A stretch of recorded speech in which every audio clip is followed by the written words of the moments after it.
கர்த்தருக்கு ஸ்தோத்திரம். தியானத்துக்கென்று சங்கீத புத்தகம் 37வது சங்கீதம் 25, 26 வாசிக்கும். சங்கீதம் 37, 25, 26.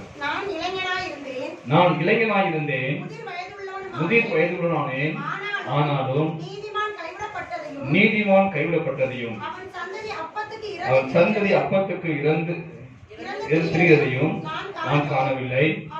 அவன் நித்தம் இறங்கி கடன் கொடுத்தான், அவன் சந்ததி ஆசீர்வதிக்கப்படும். ஹல்லேலூயா. கர்த்தருக்கு ஸ்தோத்திரம். கர்த்தருக்கு தாவீதுடைய சங்கீதம். தாவீது தன்னுடைய சங்கீதத்துல என்னுடைய அனுபவமான சாட்சியை சொல்றாரு. என்ன அனுபவ சாட்சினா, நீதிமானுடைய ஆசீர்வாதம் என்ன என்று குறித்து அழகா சொல்றாரு. 5 விதமான ஆசீர்வாதங்கள் உண்டு என்று சொல்லி ஒவ்வொன்றா பட்டியல். ஒண்ணு நீதிமான் ஒரு நாளும் கைவிடப்பட மாட்டான். ஹல்லேலூயா. நாம் நீதிமானாக இருந்தோம்னா ஆண்டவர் ஒரு நாள் நினைச்சு கூடாது, உங்களை கைவிடப்பட மாட்டாரு. அது மட்டுமல்ல, நீதிமானாக இருந்தோம் சொன்னா உங்களுடைய சந்ததியில் ஒரு நாளும் கஷ்டப்படாது. ஹல்லேலூயா.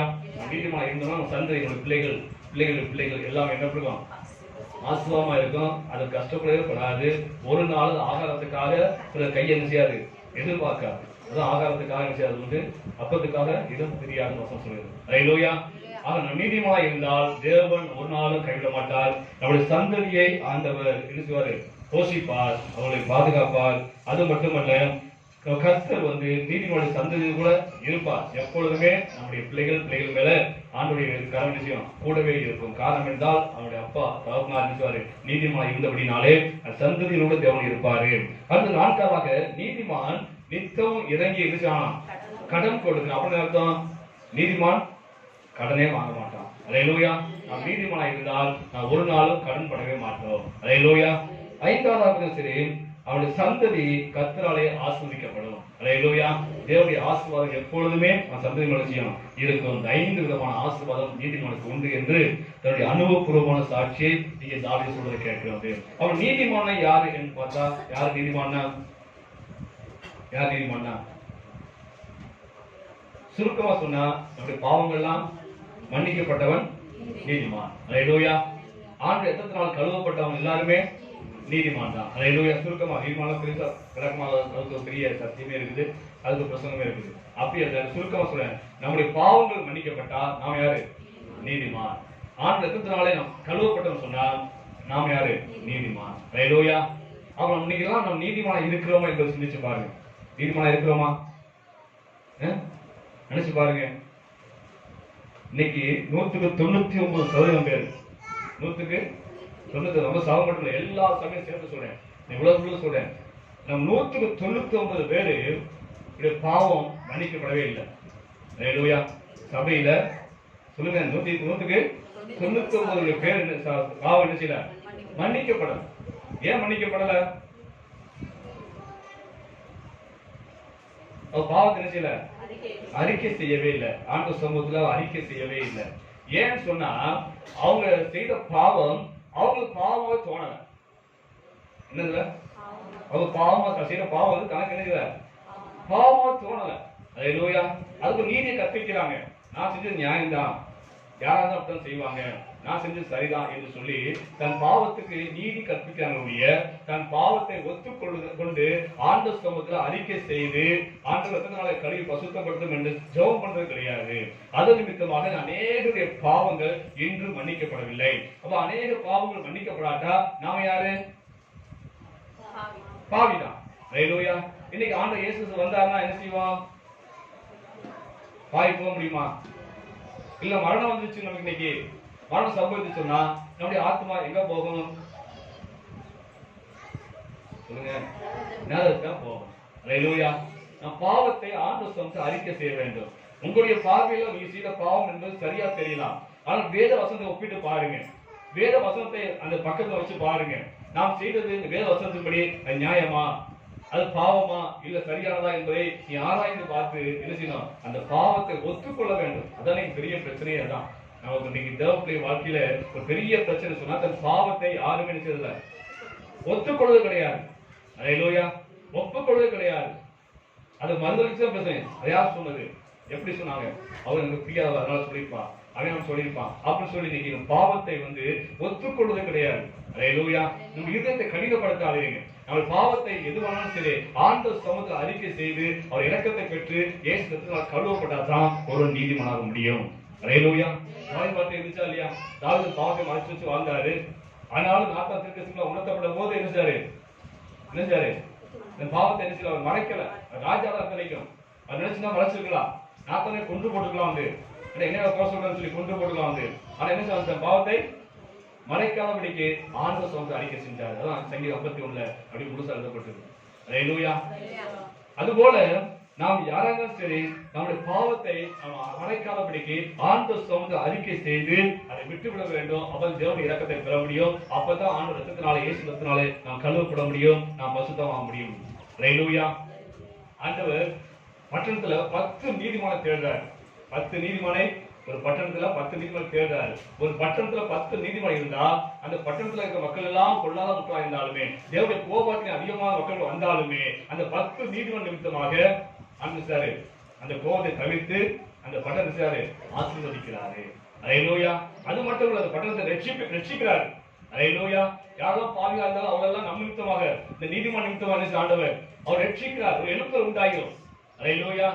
அன்னைக்கு கோவாட்டினை பெருகி கொண்டிருக்குது. ஜன மத்தியில எல்லா பட்டணத்திலும் கோவாட்டு அதிகமாக வந்து கொண்டிருக்குது. ஆனா அவர் மத்தியில நீதிமான் ஒருவன் இருந்தானா 10 நீதிமான் இருந்தா அந்த கோபம் தணிக்கப்பட்டு அவர் அந்த கிராமத்தை பட்டணத்தை ஆண்டவர் ஆசீர்வதிக்கிறார்கள். அல்லேலூயா. தேர்ந்தார் ஆண்டவர் நீதிமானை தேர்ந்தார். கோபாட்டை வந்து நீங்க கொள்ளை நோய்களை அழித்து கொண்டிருக்கிறாங்க. அதன் மத்தியில ஆண்டவர் தேர்ந்தார். உண்மையா நீதிமானா இருக்கக்கூடிய இருக்கிறானா அவன் மேல் இறக்கப்பட்டு அவன் நிமித்தமாக பட்டணத்தை ஆசீர்வதிக்கும் சொல்லி ஆண்டவர் தேர்ந்தாரு. ஆனாலும் நீதிமான் இல்லை. ஏன்னு சொன்னா அவன் தன் பாவத்தை ஒத்துக்கொள்வது கிடையாது. தன் பாவத்தை ஆண்டத்தை முறையாக அறிக்கை செய்வது கிடையாது. ஆண்ட இறக்கத்தை பெற்று அவர் ரத்தத்தினால கழுவப்படுவது கிடையாது. அந்த நிமித்தமாக அவர் சபைக்கு வந்தாலும் ஊழியர் செய்வதா இருந்தாலுமே அவர்கள் பாவியாக தான் இருக்கிறாங்க. அல்லேலூயா. ஆண்டவர் தேர்ந்தார் நீதிமான்களை. அல்லேலூயா. வேதத்துல வந்து 10 நீதிமான்களை குறித்து எழுதப்பட்டிருக்குது. அதுல ஒருத்தர் பார்த்தீங்கன்னா சரி நோவா என்ற நீதிமான். அல்லேலூயா. நோவா என்ற நீதிமானை குறித்து தான் நான் தியானிக்க போயிடும். வசனம் வாசிப்போம். ஆதியாகமத்துல 6:9 வாசிப்போம். 6:9 நோவாவின் வம்ச வரலாறு. நோவா தன் காலத்தில் இருந்தவர்களே நீதிமானும் உத்தமனுமாய் இருந்தான். 7 வாசிப்போம்.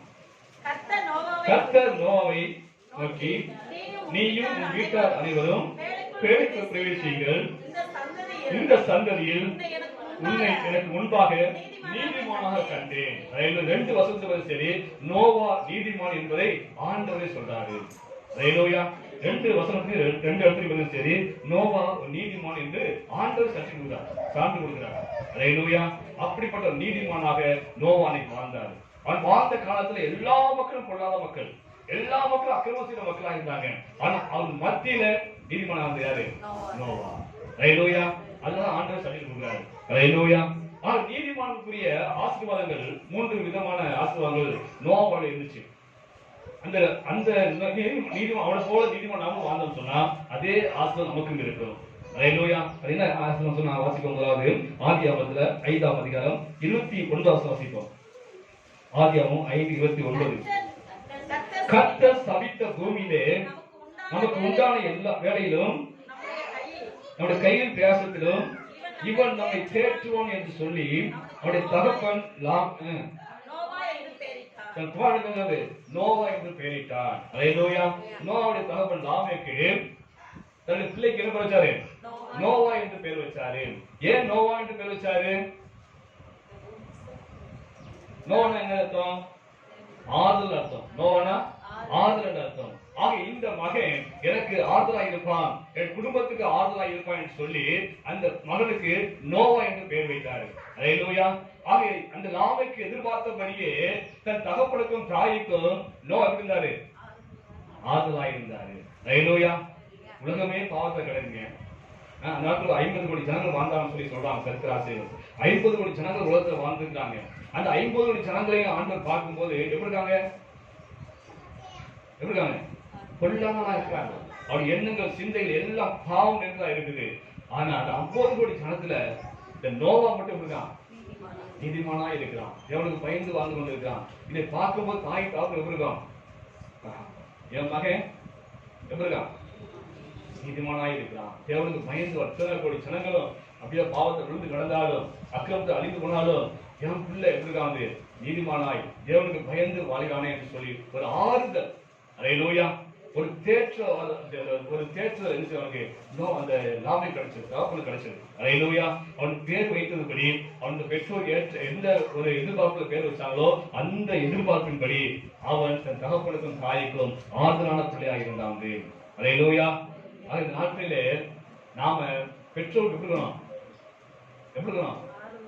ஆறுதல் பிள்ளைகளாக இருக்க வேண்டும். அதான் பிள்ளைகளுக்கு அதான் தகப்பனும் அது சந்தோஷம். நம்ம பார்க்கும்போது மற்ற அந்த தாய் தகப்பனும் அவளை பார்த்து ஆதரடையணும். அவளை பார்த்து சலிச்சிடக்கூடாது, அவளை பார்த்து சமைச்சிடக்கூடாது, அவளை பார்த்து சலிச்சிடவும் கூடாது. இதுதான் பிரச்சனை என்று யாரும் கூடாது. சலிச்சிடவும் கூடாது, சமைச்சிடவும் கூடாது. ஏன்னா தாய் தகப்பன் சமைச்சாங்கன்னா என்னது அது அப்படியே நடக்கும். அல்லேலூயா. ஆக அந்த நாட்கள்ல அந்த வாழ்ந்த அந்த நோவா தன்னை சுற்றியுள்ள அத்தனை பேரும் அக்கிரமம் செஞ்சாலுமே அதன் மத்தியிலையும் அவன் நீதிமானாய் இருந்தான். அல்லேலூயா. மற்றவர்கள் பார்க்கல, மற்றவர்கள் உலகமே எப்படி இருக்குது, நம்ம மட்டும் ஏன் எப்படி இருக்கணும் அப்படின்னு நினைச்சு பார்க்கல. அவன் மத்தியிலும் அவன் நீதிமானாய் இருந்தான் என்று பார்க்கிறோம். ஆனால் தகப்பனுக்கு ஆறுதல் தப்பிய மகனாய் இருந்தான் என்று நான் பார்க்கிறோம். அல்லேலூயா. ஆக தகப்பன் நம்மளை பார்த்து சலிப்படைஞ்சிடக்கூடாது, சமைச்சிடக்கூடாது. நம்ம ஆறுதல் மக்களாக காணப்பட வேண்டும். அல்லேலூயா. நாம் இன்னைக்கு எப்படி இருக்கிறோமோ அது போல நம்ம பிள்ளைகள் செய்வது நமக்கு இருக்கும். இன்னைக்கு நான் எங்க அப்பாவுக்கு ஆறுதலாக இருந்தேன்னு சொன்னா என்னை பார்த்து எங்க அப்பா பரவாயில்ல இவன் நல்லா தான் இருக்கிறான் என்று சொல்லி என்னை பார்த்து ஆறுதல் அடைகிறவர்களாக இருந்தான்னு சொன்னா நான் பெற்றிருக்க பிள்ளை என்ன செய்வது இருக்கு ஆறுதல் பிள்ளையா இருக்கும். அல்லேலூயா. எதை செய்யறோமோ அதுதான் நம்ம பிள்ளை என்ன செய்யும். அவரை இன்னைக்கு நானு தாய் தாப்பனுக்கு எரிச்சல் விடக்கூடியவனாக கோபமடைக்கூடியவனாக நான் இருந்தேன்னு சொன்னா எனக்கு ஒரு பிள்ளைகள் அப்பதான் இருக்கும். அல்லேலூயா. நான் ஆறுதல் பிள்ளையா இருந்தேன்னு சொன்னா எனக்கு பிறகு பிள்ளைகளும் எனக்கு ஆறுதல் பிள்ளையா தான் இருக்கும். நாம் எதை செய்யறோமோ அதுதான் இருந்து வரும். அல்லேலூயா. எதை விதைக்கிறோமோ அதுதான் என்ன செய்யும் முளைக்கும் சொல்லுவாங்க. அது போல நாம் இன்னைக்கு எப்படி வாழணுமோ நான் தாய் தகப்பனை பிரியப்படுத்தமாக, தாய் தகப்பனுக்கு கனப்படுத்தனாக, நான் தாய் தகப்பனை ஒரு பிரியப்பட்ட அதாவது ஒரு தேர்ச்சக்கூடியவனாக ஆதரவுமாக இருந்து சொன்னா என் பிள்ளைமா இருக்கும். அல்லேலூயா. நாட்கள வாலிபத்திலும் சரி சிறுவர்களும் சரி நாம் தாய் தகப்பனை ஆதரப்படுத்தக்கூடியவர்களாக நாம் ஜீவிக்க வேண்டும். நீதிமனாகிய அந்த நோவா தன் தாய் தகப்பனுக்கு ஆதரவான பிள்ளையாக இருந்தாங்க. அல்லேலூயா. 2வது வசனம் வாசிப்போம். ஆதியாகமத்துல 6ஆம் அதிகாரம் 5-6 வாசிப்போம். மனுஷனுடைய அக்கிரமம் பூமியில பெருகியது என்றும் அவன் இதயத்தின் நிழலின் தோற்றமெல்லாம் நித்தம் கொள்ளாது என்றும் கர்த்தர் கண்டு தாம் பூமியில் மனுஷனை உண்டாக்குவதற்காக கர்த்தர் மனஸ்தாபப்பட்டார். அது அவர் இதயத்துக்கு எப்படி இருக்கு? விசனமாயிருக்கு, வேதனையா இருக்கு. ஆண்டவர் பார்க்காரு, 500 ஜனங்களை பார்க்கிறாரு. பார்க்கும்போது ஆண்டவர் எப்படி இருக்கு? எப்படி இருக்கு? அப்படி அர்த்தம் வேதனை. இது இந்த ஜனங்களை படைச்சனே என்று சொல்லி ஆண்டவர் ஜனங்களை பார்க்கும்போது வேதனைப்படுறாரு, துக்கப்படுறாரு. ஆனால் 500 ஜனங்கள் மத்தியில இந்த நோவா இருக்கிறாரு. இந்த நோவா பார்த்து ஆண்டவர் சந்தோஷப்படுறாரு. அல்லேலூயா. இந்த நோவா தன் தாய் தகப்பனுக்கும் ஆறுதலாக இருந்தான். அதே ஒரு தேவனை சந்தோஷப்படுத்தமா இருப்பான். நீதிமானா இருந்தா அப்படித்தான் நம்மை பார்த்து தேவன் சந்தோஷப்படுவாரு. இந்த ஜனமே கெட்டு போனாலும், இந்த ஜனமே கொள்ளாத மக்களா இருந்தாலும் அவர்கள் மத்தியில நாம் நீதிமானா இருந்தாலும் நம்மை பார்த்து ஆரம்பிச்சுவாரு, சந்தோஷப்படுவாரு. அல்லேலூயா. அது நாட்கள் அப்படி இருக்கிறோம்னு சிந்திச்சு பாருங்க. நம்மை பார்த்து தேவன் சந்தோஷப்படுகிறாரா? என் மூலமாக தேவன் நாம் மகிமைப்பட்டுக் கொண்டிருக்கிறா? இல்ல என் மூலமாக தேவன் தூசிக்கப்படுறாரா? நீங்க அன்னைக்கு ஜனங்கள் மூலமா தேவன் நாம் தூசிக்கப்பட்டுச்சு. இந்த ஜனலாம் ஆண்டவர் படைச்சாரு, இந்த ஜனம் இப்படி இருக்காங்க சொல்லி நாங்க எதுவும் நம்ம இன்னைக்கு ரட்சிக்கப்பட்டு நீ சபைக்கு வந்து கொண்டிருக்கிறோம். இன்னைக்கு என் மூலமாக உங்கள் மூலமாக தேவனுடைய நாமம் மகிமைப்படுதா, தூசிக்கப்படுதா? நம்மை பார்த்து ஆண்டவர் சந்தோஷப்படுறாரா, துக்கப்படுறாரா? ஆண்டவர் சந்தோஷப்படும் செய்வாரு, துக்கப்படும் செய்வாரு. அல்லேலூயா. நோவா பார்த்து சந்தோஷப்பட்டாரு, ஆனா அந்த ஜனங்களை பார்த்து துக்கப்பட்டாரு. அல்லேலூயா. அதான் நீங்க அந்த எபேசியர் சொல்லப்படுது, நீங்க மீட்கப்படும் நாளுக்கு என்று முத்திரையாக பெற்ற பசுத்தாவினரை துக்கப்படுத்தாதீர்கள். நான் பேசுற பேச்சுனால ஆவியான துக்கப்படலாம், நான் செய்த செயல் மூலமா ஆவியான துக்கப்படலாம், பசுதான் துக்கப்படலாம். ஆக நீங்க துக்கப்படும்படியா வாழ்ந்து கொண்டிருக்கோமா, தேவன் துக்கப்படுவதே வாழ்ந்து கொண்டிருக்கோமா, இல்ல அவர் சந்தோஷப்பட்டதே வாழ்ந்து கொண்டிருக்கோம் என்பதை நாம் சிந்தித்து பார்க்க வேண்டும். அல்லேலூயா. அன்னைக்கு வாழ்ந்த மக்கள் எல்லாம் கெட்டு போனாலுமே, எல்லாம் தீய காரியங்கள் செய்தாலுமே அதன் மத்தியில் நோவா இருந்தாரு, நீதிமானாய் இருந்தாரு. அதன் நிமித்தமா தேவனுடைய கிருபை கிடைச்சது. அல்லேலூயா. கிருபை என்பது பெரிதான சிலாக்கியம். அந்த சிலாக்கியம் அன்னைக்கு நோவா கிடைச்சது. அதுபோல இன்னைக்கு நாம உலகத்தை பாராதபடி, உலக மக்களை பாராதபடி அவர் எப்படிலாம் வந்துட்டு போகட்டும், ஆனால் நாம் தேவனுக்கு பயந்து செய்தோம் சொன்னா நமக்கு அந்த தேவனுடைய கிருபை நிச்சயம் கிடைக்கும். அல்லேலூயா. உலகத்தை பார்த்து நாம் ஒத்த வேஷம் தரிச்சிடக்கூடாது. அவனை பார்த்து நாம வாழ்ந்துடக்கூடாது. அல்லேலூயா. நாம் தேவனை தெரிந்து கொள்ளப்பட்ட ஜனங்கள். நாம் தேவன் விசேஷமா உங்களை என்ன பிரிச்சு அடிச்சிருக்காரு, தெரிந்து கொண்டிருக்காரு, பொறுக்கி எடுத்திருக்காரு. அப்படிப்பட்ட ஜனங்களாக உணர்ந்து நாம தேவனுக்கு வைராக்கியம் ஜீவிக்க வேண்டும். அவரை பார்த்து வாழ்ந்து விடக்கூடாது. அல்லேலூயா. மூன்றாவது வாசிப்போம். எபிரேயர் 11:7 வாசிப்போம். 11:7. விசுவாசத்தினாலே நோவா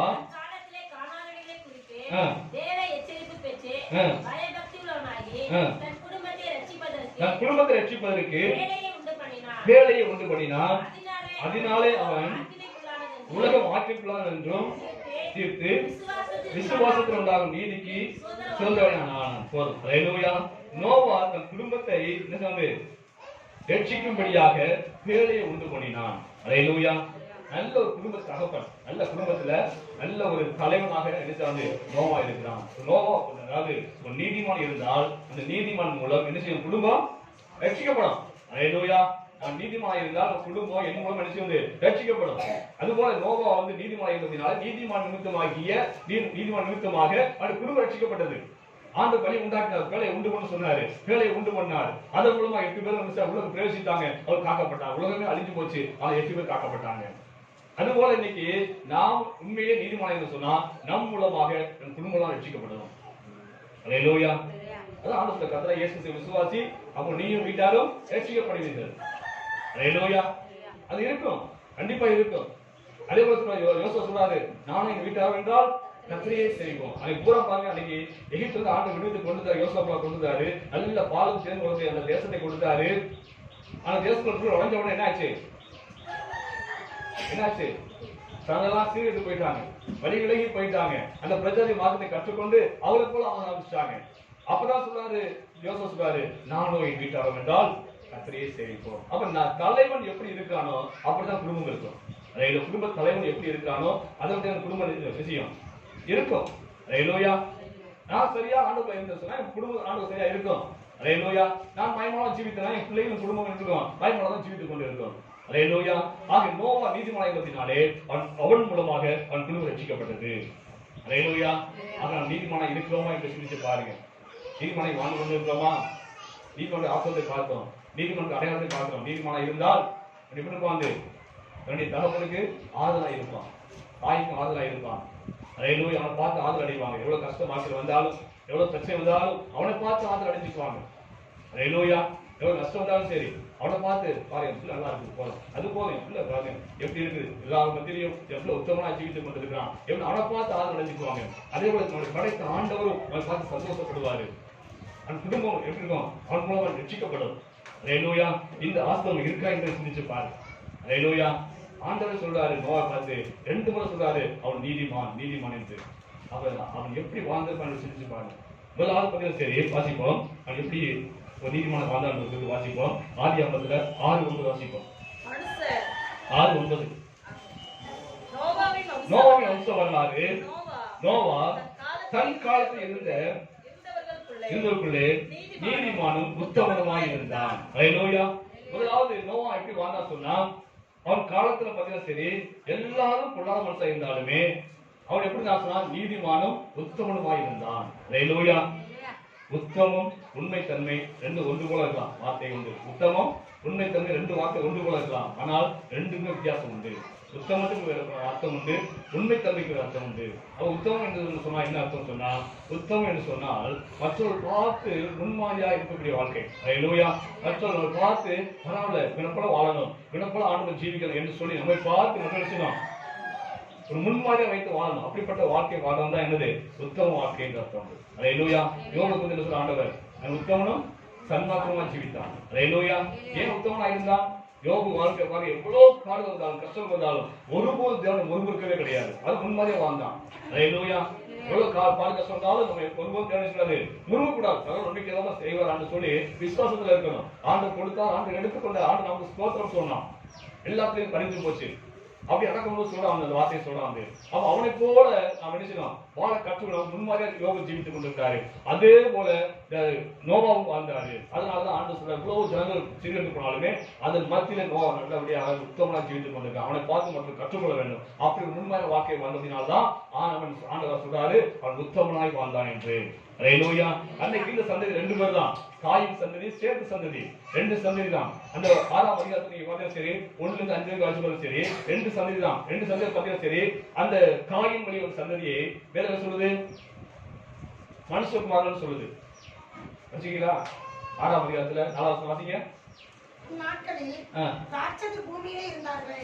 பின்பு தேவகுமாரர் மனுஷகுமாரத்திகளோடு தேவகுமாரர் மனுஷகுமாரர் இந்த 2 விதம் பார்க்கறாங்க. ஹல்லேலூயா. மனுஷகுமாரன் யாரு? காயின் வழி சந்ததிகள். ஹல்லேலூயா. தேவகுமாரன் யாரு? சேத்து வழி சந்ததிகள். ஹல்லேலூயா. சேத்துடைய காலத்துல தேவனை ஆராதிக்க ஆரம்பிச்சாங்க. அவங்க தான் ஃபர்ஸ்ட் தேவனை ஆராதிக்க ஆரம்பிச்சவங்க. அப்ப 2 பிள்ளைங்க, ஆதாமுக்கு 2 பிள்ளைங்க, ஒன்னு காயின் வழி சந்ததி, இன்னொரு சேத்து வழி சந்ததி. காயின் வழி சந்ததி ஆண்டவர் சொல்றாரு இது மனுஷகுமாரர்கள் என்று. ஹல்லேலூயா. இது மனுஷ பிள்ளைங்க. அதே போல சேத்து வழி வந்த பிள்ளைகள் யாரு? தேவகுமாரர்கள், தேவ சந்ததி, தேவனுடைய பிள்ளைகள். ஹல்லேலூயா. அப்படியே 2 பிரிவா பிரிச்சிருக்காரு. 2 பிரிவா பிரிச்ச பிறகு கூட பாத்தீங்கன்னா சரி, காலப்போக்கிலே இந்த சேத்து வழி சந்ததியாகிய தேவகுமாரர்கள் கூட நினைச்சாங்க வழி விலகி போயிட்டாங்க. சொல்ல புரியுதா உங்களுக்கு? சேத்து குமாரன் கூட என்ன வழி விலகி போயிட்டாங்க. அவர் பலரும் பக்தியாக ஆண்டு சொன்னாரு, தேவகுமாரன் ஆண்டு சொன்னாரு. அந்த தேவகுமாரன் கூட வழி விலகி பிரச்சாரங்கள் சம்பந்தம் வைத்து அவர் அளவுகளா இருக்காங்க, சௌந்தர்யா சொல்லி அவருக்கு சம்பந்தம் வைத்து அவர் ராட்சசமான பிள்ளைகளை பெற்றிருக்காங்க. புரண்டதமான பிள்ளைங்க, அதாவது வசு சந்ததிக்கும் பாவமான சந்ததிக்கும் பெற்ற பிள்ளைகள் இருப்பாங்க, ராட்சதா இருப்பாங்க, புரட்டாட இருப்பாங்க, கீழ்ப்படிய மாட்டாங்க. ஹல்லேலூயா.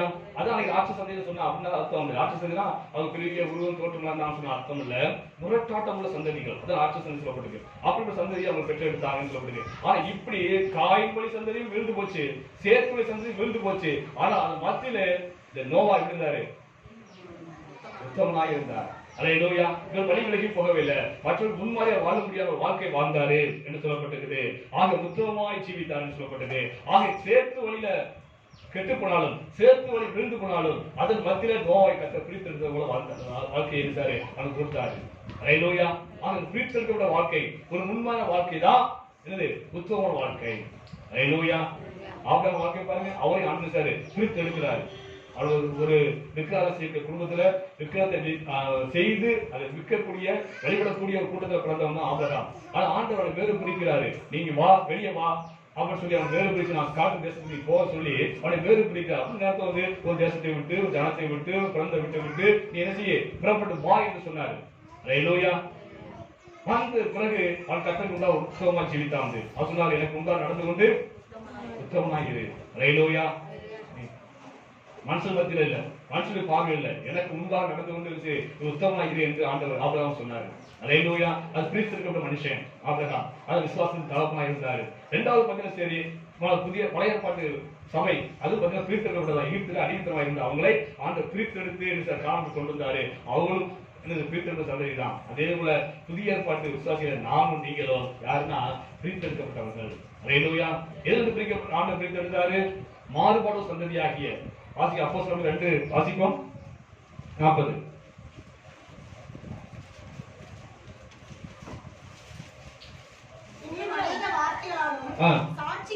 சாட்சி கூறி மாறுபாடு சந்ததி, நம்ம சந்ததி யாரு? மாறுபாடு சந்ததி. சந்ததி விட்டு விலகி உங்களை ரட்சித்துக் கொள்ளுங்க. அப்ப ரட்சிக்கப்படுவீங்க. சந்ததி விட்டு நீங்க விலகி வந்தாதான் என்ன செய்வீங்க? ரட்சிக்கப்படுவீங்க.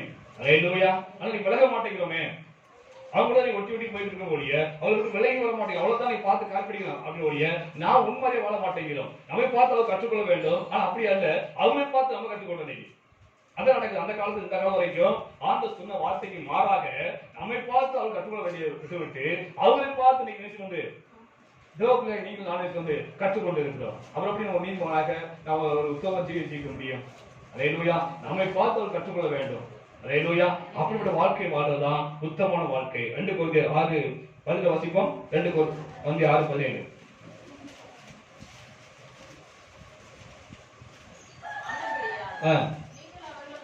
நீங்கள் அவர் நடுவிலிருந்து புறப்பட்டு போய் பிரிந்து போய் அசுத்தமான தொடாதிருங்கள். ஹல்லேலூயா. நீங்க உலகத்துல இருக்கிறீங்க, பொல்லாத மனுஷனுக்கு தான் இருக்கிறீங்க, விக்கிரகாராதனை மக்களும் தான் இருக்கிறீங்க. ஆனால் அவர் வீட்டுக்கு புறப்பட்டு போங்க, பிரிந்து போய் அசுத்தமான தொடாமல் இருங்க, அப்ப நாம தேவனா இருக்குன்னு ஆண்டவர் சொல்றாரு. ஹல்லேலூயா. ஆக நாமளும் பிரித்தவங்க சந்ததி அதை உணர மாட்டேங்கிறோம்.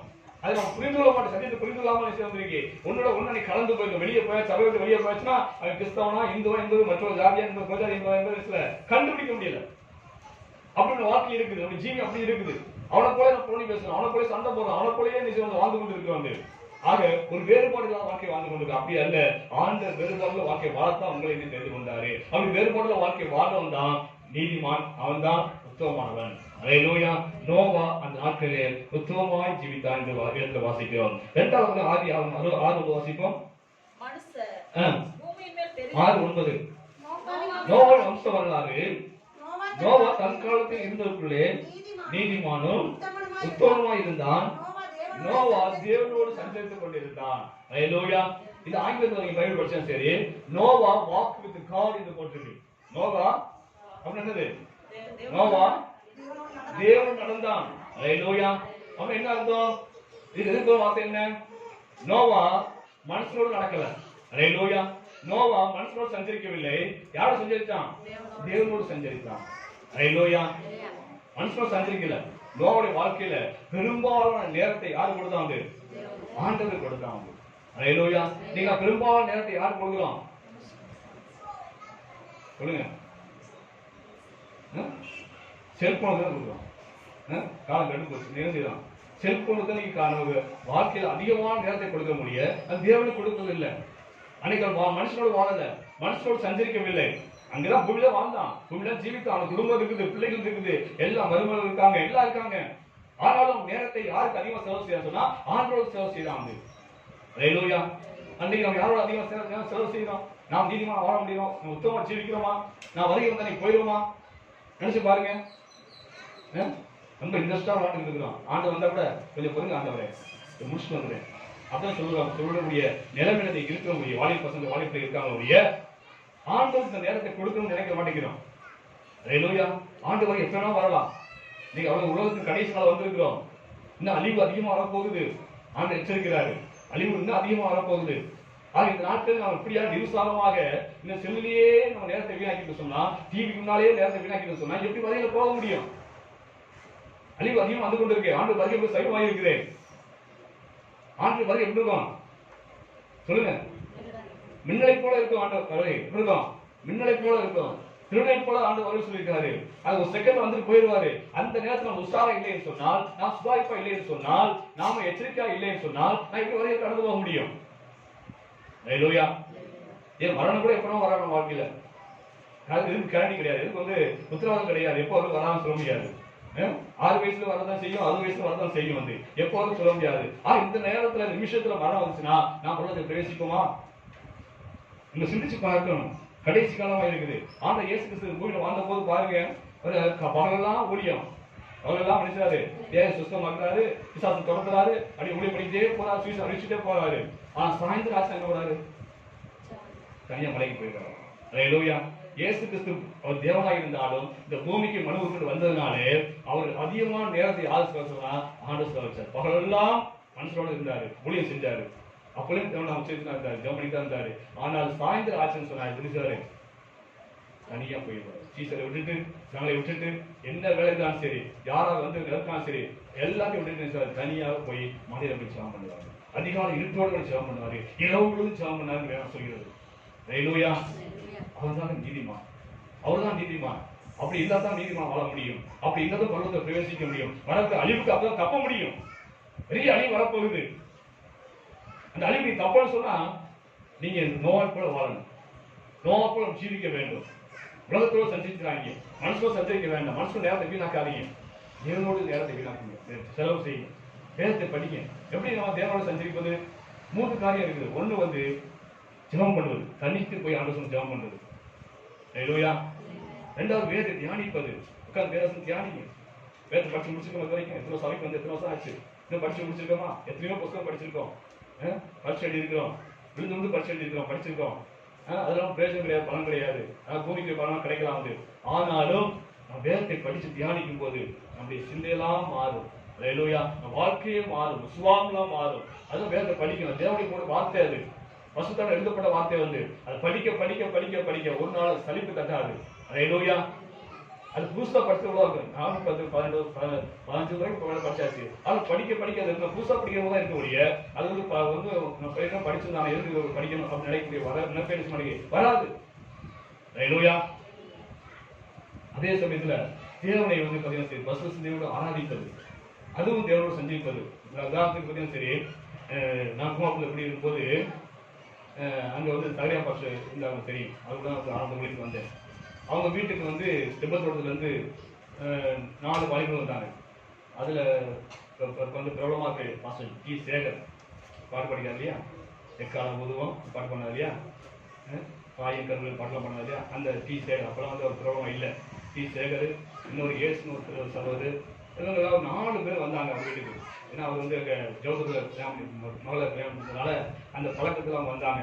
அப்போ அவங்கள வந்து நான் டேமுக்கு கூட்டிகிட்டு போனேன். அவங்க வந்து சுற்றி காமிக்கிறதுக்காக ஜெபம் பண்ணுறதுக்காக நானும் சரியாக பார்த்தோம். அவங்க டேமுக்கு கூப்பிட்டு போனோம். எங்கள் கோயிலா டேமில் வந்து அங்கே அந்த வாட்ச்மேன் தெரிஞ்சவர் இருந்ததுனால அந்த சாவியை வாங்கி அவங்க கையில் கொடுத்து நீங்கள் இன்னைக்கு இப்போ அங்கே இருந்து நீங்கள் ஜெபம் பண்ணலாம் தங்கிக்கலாம் சொல்லி அவங்க கொடுத்தாச்சு. அவங்க கொடுத்தாச்சு.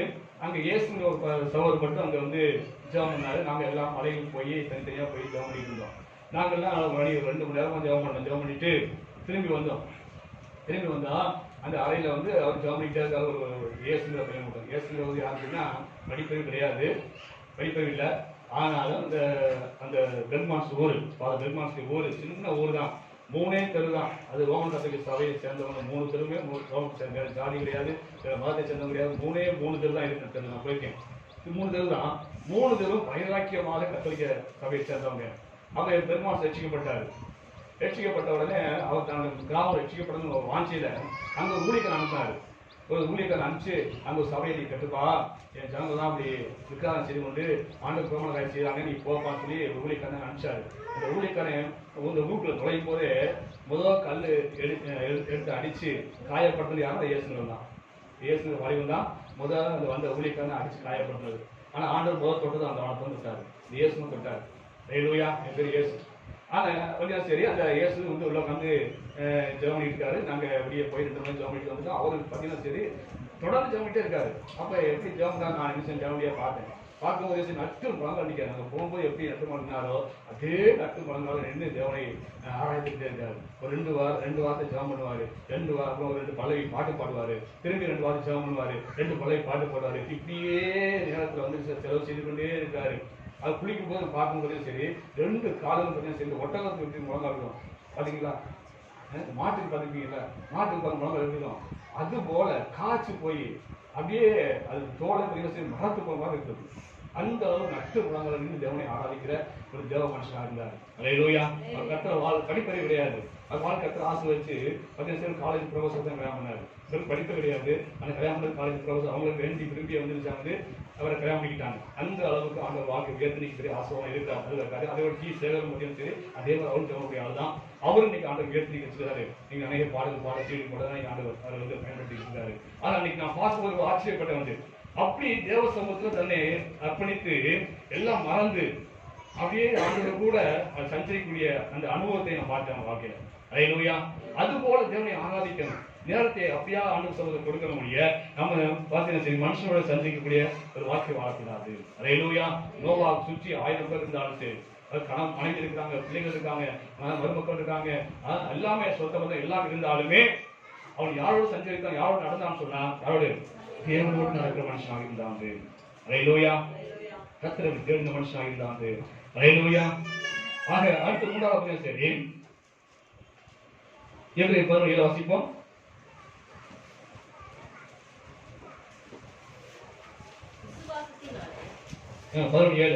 விசுவாசத்தினாலே நோவா தன் காலத்திலே காணாதவர்களை குறித்து தேவ எச்சரிக்கை பெற்று பயபக்தனாகி தன் குடும்பத்தை ரட்சிப்பதற்கு தேவையை உண்டு பண்ணினான். இங்க பாருங்க, நோவா காணாதவர்களை விசுவாசித்தான். அப்படி என்ன அர்த்தம்? ஜனங்கள் பொருளாதாரங்களா இருக்காங்க, ரொம்ப துன்பமா வாழ்ந்து கொண்டிருக்காங்க. ஆண்டவர் ஒரு பார்த்து கோவப்படாரு, கோவப்பட்டு விசாரப்பட்டு நினைச்சாரு, ஜனத்தை நிச்சயம் அழிச்சிருவோம், உலகத்தையே அழிச்சிருவோம், உலகத்தை தீட்டுப்படுத்திட்டாங்க, உலகத்தையே அழிச்சு 500 ஜனங்கள் இருக்காங்க, எல்லாத்தையும் அழிச்சு சொல்லி ஆண்டு தீர்மானம் பண்றாரு. தீர்மானம் நோவா வருஷம் பார்த்தீங்கன்னா சரி, அவன் நீர்மாலை தொழிலாளி, ஆண்டவருக்கு அவன் கருத்து தயவு கிடைச்சது, அவர்களுக்கு தயவு கிடைச்சது. தயவு கிடைத்த நிமித்தமாக ஆண்டு சொல்றாரு நோவாவை பொறுத்து, நான் இந்த பூமியை என்ன செய்ய போறேன், ஜலத்தினாலே, அதாவது சமஸ்த வர ஜலம் தண்ணினாலே என்ன செய்ய போறேன், நான் அழிக்க போறேன்னு சொல்லி ஆண்டு சொல்லிட்டாரு. அல்லேலூயா. அப்ப பாருங்க, அந்த நாட்கள்ல மழையே கிடையாது, வெறும் மழையே பார்த்தது இல்லை. யாரு? நோவாவும் சரி, அவங்க வாழ்ந்த ஜனங்களும் சரி, மழையே பார்த்தது இல்லை. அவன் எப்படி வருஷம் குடிச்சாங்க, தண்ணி குடிச்சாங்க, அது வசனம் சொல்லுவாங்க. ஆதி வந்து 2:5 வசிப்போம். நிலத்திலே சகலவித செடிகளும் பூமியின் மேல் இன்னும் உண்டாகவில்லை. நிலத்தினுடைய சகலவித பூண்டுகளும் இன்னும் முளைக்கவில்லை. ஏனெனில் தேவனாகிய கர்த்தர் பூமியின் மேல் இன்னும் மழையை பெய்ய பண்ணவில்லை. நிலத்தை பயன்படுத்த மனுஷனும் இருந்ததில்லை. அப்பொழுது மூடுபனி பூமியிலிருந்து எழும்பி பூமியெல்லாம் நனைத்தது. அப்ப என்ன நினைச்சு? மழை கிடையாது. எது நினைச்சு? மூடுபனி தான் இருந்துச்சு நாட்கள்ல. அல்லேலூயா. ஆண்டு மூடுபனி தான் செடியில முளைக்க வச்சாரு, பூமியை நினைச்சாரு. அப்ப அந்த நாட்கள்ல இருந்ததெல்லாம் மூடுபனி தான் ஒழிய மழையே கிடையாது.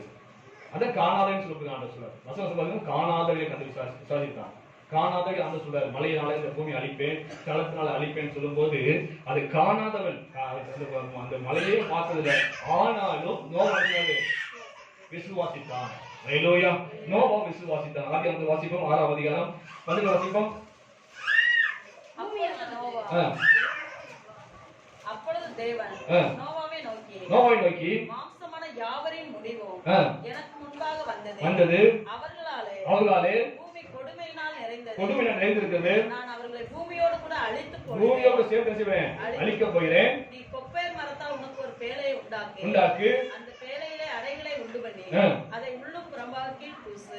நீ அதை பண்ண வேண்டிய விதம் என்னவென்றால், பேழையின் நீளம் 300 முழமும் அதன் அகலம் 50. இங்க பாக்குறோம், ஆண்டவர் சொல்லிட்டாரு, ஜனங்களுடைய அக்கிரமம் பெருகி போச்சு, நான் எல்லாத்தையும் அழிக்க போறேன், அதனால நீ பேரை உண்டு பண்ணி குடும்பத்தை நீ காத்துக்கொள்ளுப்பான்னு சொல்லும் போது காணாதவளை விசுவாசித்தான். அதான் முக்கியமானது. அல்லேலூயா.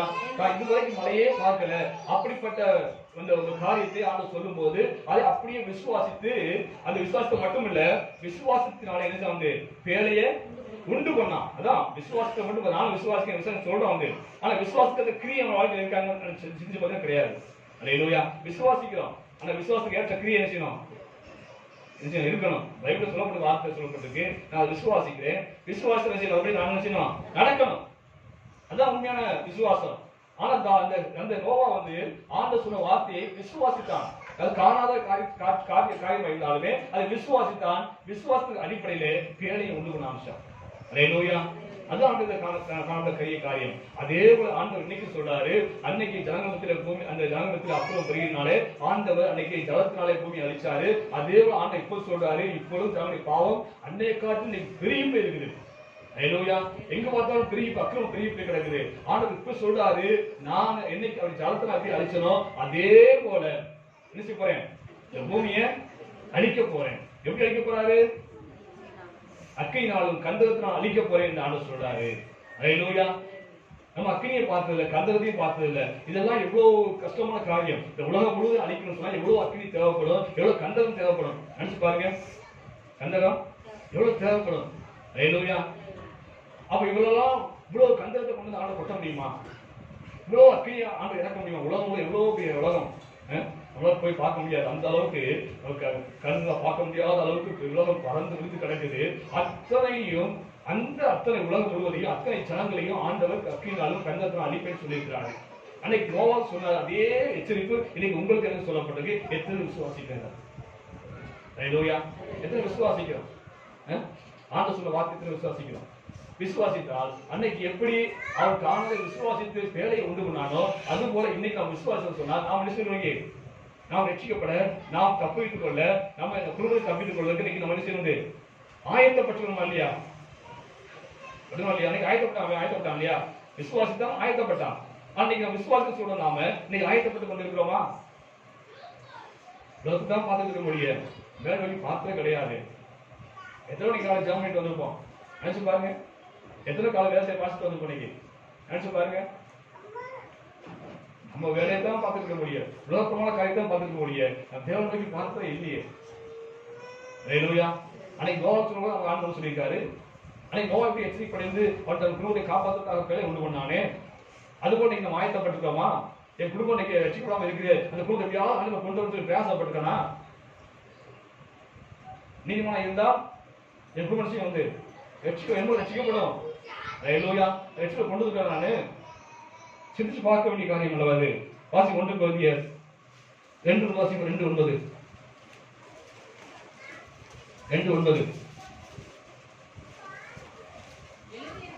எழுதியிருக்கிறபடி ஆயத்தம் பண்ணினவர்களை கண் காணவும் இல்லை, காது கேட்கவும் இல்லை,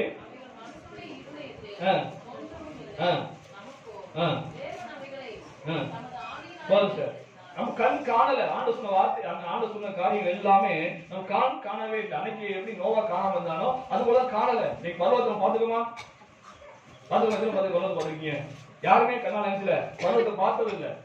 ஆனாலும் அதை விசுவாசிக்கிறாங்க. ஹல்லேலூயா. இயேசு ஒரு நாள் கண்ணால யாரும் பார்த்ததே கிடையாது. பாத்துக்கோமா? ஆனால் இயேசு ஒருத்தர் உண்டு, அவரால்தான் பூமி உண்டாக்கப்பட்டது, நம்மளாம் உண்டாகும் என்று நாம் விசுவாசிக்கிறோம். ஹல்லேலூயா. அதெல்லாம் கண்ணால காணல. நமக்கு ஆண்டவர் ஒரு வாசத்தை உண்டாக்கி வச்சிருக்காரு, அதை பார்த்துருக்கோமா? நமக்கு ஆண்டவர் மிகவும் வச்சிருக்க சொன்னாரு, அதெல்லாம் கண்கள் பார்த்துருக்குதா? பார்த்தது இல்லை. ஆனாலும் இதெல்லாம் வேதத்தில் எழுதப்பட்டிருக்கிற தேவனுடைய வார்த்தை. இதை அன்னைக்கு எப்படி நோவாக சொன்னாலோ அது நமக்கு சொல்லி வச்சிருக்காரு. அதை நாம் விசுவாசிக்க வேண்டும். காணாத விசுவாசிகள் தான் பாக்கியவான். அதை தோவாட சொன்ன ஆண்டவர், நீ கண்டு விசுவாசிக்கிறாய், காணாமல் விசுவாசிக்கிற எவனா வந்தான் பாக்கியவான். அன்னைக்கு கண்டு விசுவாசிக்கிற இயேசு கண்ணால் பார்த்து கூட நான் கையை போட்டு பார்த்தான், அந்த ஓட்டையை பார்த்தா நான் நினைச்சுவேன், நம்புவேன், அந்த ஆணிச்ச காயத்தை நான் பார்க்கணும் என்று சொல்லி கண்ணுக்கு முன்னாடி நின்னாலுமே அவன் சந்தேகப்பட்டு தொட்டு பார்த்து விசுவாசித்தான். அதான் ஆண்டு சொன்னாரு, நீ கண்டு விசுவாசிக்கிற, காணாமல் விசுவாசிக்கலாம் பாக்கியவான். நாமெல்லாம் காணாமல் விசுவாசிக்கிற, இயேசு பார்த்தது கிடையாது, பல்லவத்தை பார்த்தது கிடையாது. ஆனா பல்லவம் இருக்குன்னு நம்பி நம்ம வாழ்க்கையை பசுமையாக்கி கொண்டிருக்கிறோம். ஹல்லேலூயா. நம்ம சாட்சியம் வாழ வேண்டும் என்ற உணர்வுடன் நீ வந்து வாழ்ந்து கொண்டிருக்கிறோம். பல்லவத்தை சுதந்திரிக்க வேண்டும் என்ற ஒரு வாஞ்சியோடு வாழ்ந்து கொண்டிருக்கிறோம். நம்ம காணாதவர்களாக இருக்கிறோம். அதுதான் உண்மையான பாக்கியமா. ஹல்லேலூயா. ஆக இந்த நாட்களிலே இந்த வார்த்தையை நாம் விசுவாசிக்கிறோமா? சிந்திச்சு பார்ப்போம். அந்த விசுவாசம் இருந்துச்சுன்னா நம்ம ஆயத்தப்பட்டு கொண்டிருக்கிறோமா? என் குடும்பத்தை நல்லா கொண்டு வந்து லட்சியத்தை கொண்டு வந்து அவரை பல்லவத்தை கொண்டு போய் சொல்லி நான் பேசப்படுறேன் என்பதை நான் சிந்தித்து பார்க்க வேண்டும். ஹல்லேலூயா. அவன் தான் நீதிமான் சொல்லப்பட்டிருக்குது. ஹல்லேலூயா. அந்த வாசகம் 11 வாசகம் விசுவாசத்தினாலே நோவா தற்காலத்திலே காணாதவைகளை குறித்து தேவ எச்சரிப்பட்டு பயபக்தியுள்ளவனாகி தன் குடும்பத்தை ரட்சிப்பதற்கு பேழையை உண்டு பண்ணினான். ஹல்லேலூயா. போஸ்டர். ஹல்லேலூயா.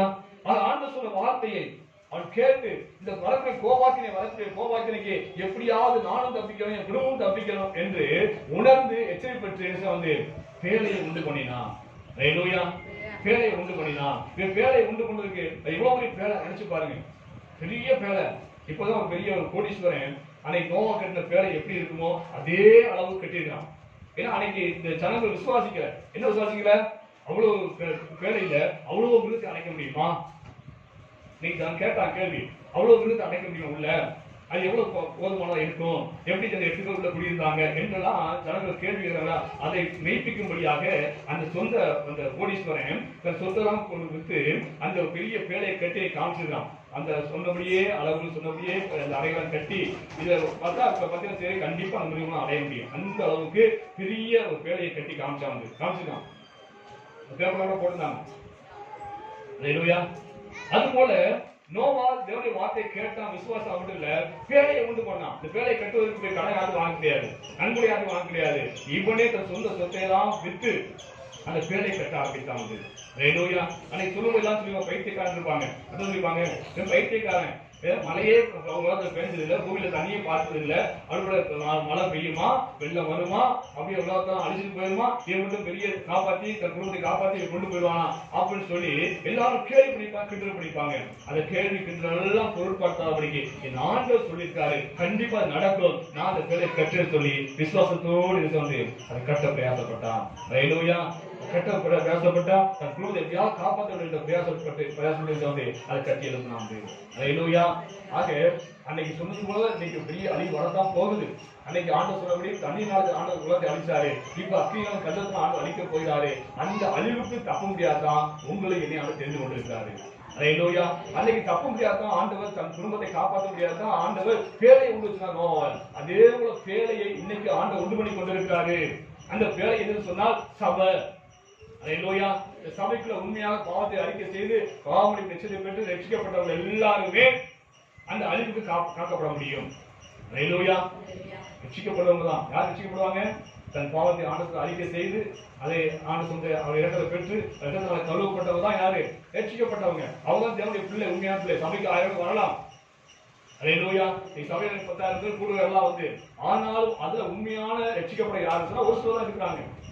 அவங்க தான் உண்மையா தன் பாவத்தை அறிக்கை செய்து ஆண்டவருக்கு உண்மையா உத்தமமா ஜீவிக்கப்படுவாங்க. ஒரு சிலர் தான் இருக்கிறாங்க. அவங்க தான் அதுல காக்கப்பட முடியும்.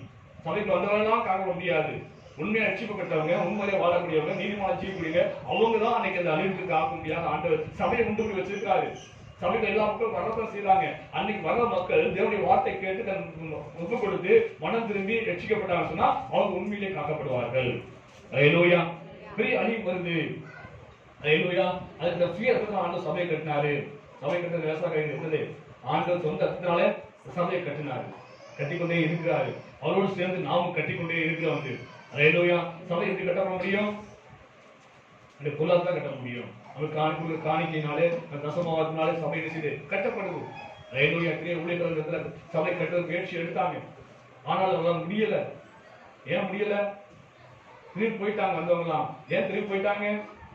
அவங்களுக்கு ஜீவனம் பண்ண தெரிஞ்சது வசதி இல்லை. அல்லேலூயா. சரி அப்பதான் இருந்தாரு, ஊழியம் செஞ்சாரு. அவங்க பாத்தீங்கன்னா சரி அன்னைக்கு வந்து காணிக்கை என்ன சரி அவங்களுக்கு பஸ் ஆசை கரெக்டா இருக்கும். அவங்க 3 பேர் வருவாங்க. நான் கூட வருவேன். எனக்கு அவங்க பஸ் ஆசை கூட நான் எனக்கு இந்த வேலை வெற்றி இல்லை, அது கூட வருவேன்.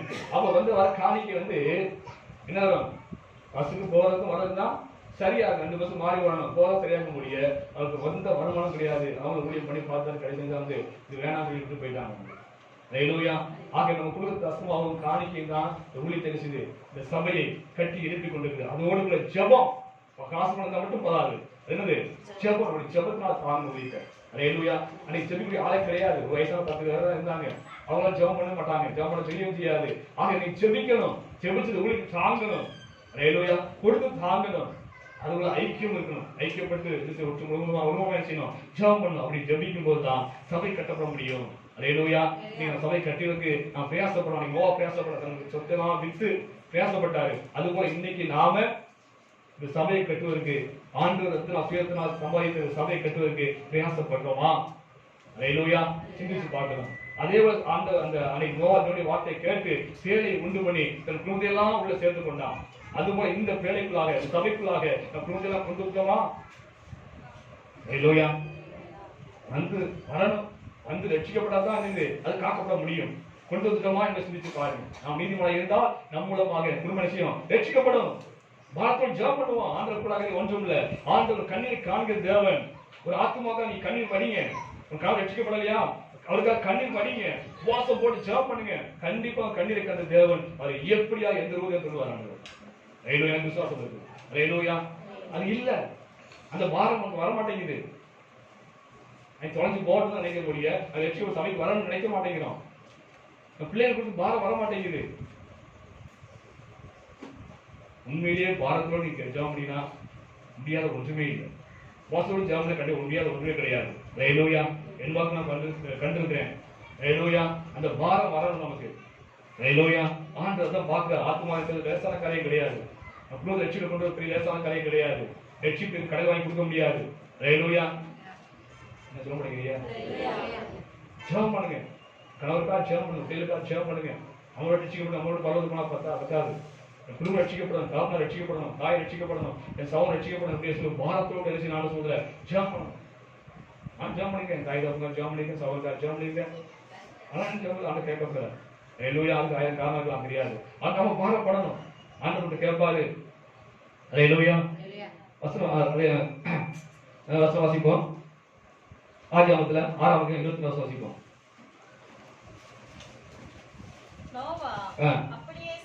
அப்படியே செய்தான். தேவன் தனக்கு கட்டளையிட்டபடியெல்லாம் செய்து முடித்தான்.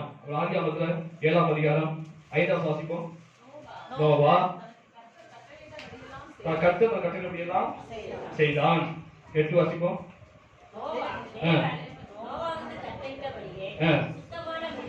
சுத்தமல்லாத மிருகங்களிலும் பூமியின் மேல் ஊறும் பிராணிகள் எல்லாவற்றிலும் ஆணும் பெண்ணும் ஜோடு ஜோடாக நோவாவிடத்தில் வேலைக்குட்பட்டன.